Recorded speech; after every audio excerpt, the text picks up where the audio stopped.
the ultimate, whatever you got. Okay, so Kristin, take it away. Have fun. And if you've got your notepads and pens, and she's talking, I'd be writing down.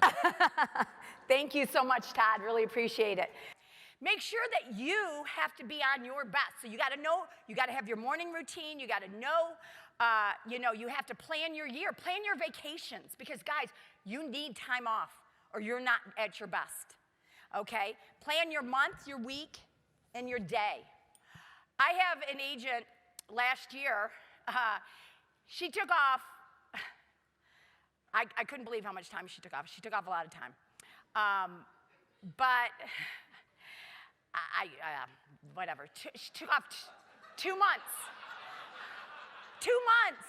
I told her when we were talking about something, I said, listen, you took off 2 months. I went back and looked. I couldn't believe it. And she's on our team, right? She took off. I get it. She's a single mom.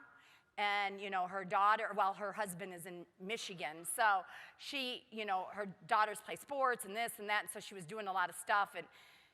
But she nets over $150,000 and does nothing, guys. We do all the appointments. We do everything for her. All she does is go from appointment to appointment to appointment to appointment to appointment. And she took off 2 months, right? So, but now she's very driven, and you just have to figure out the why of your people.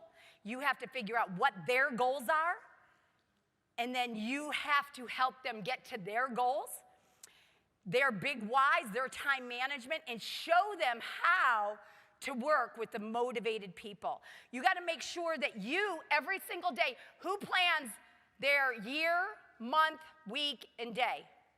Raise your hand.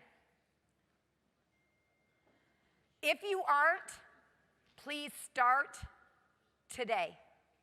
It will change your life.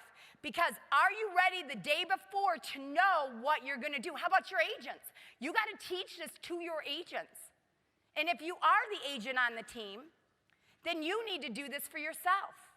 We keep track of, how many homes each agent is showing. We help each other. So if you know this agent's showing 30 homes on average, and this agent's showing 8 homes on average, don't you think we need to use this agent to show that agent, right? To work together.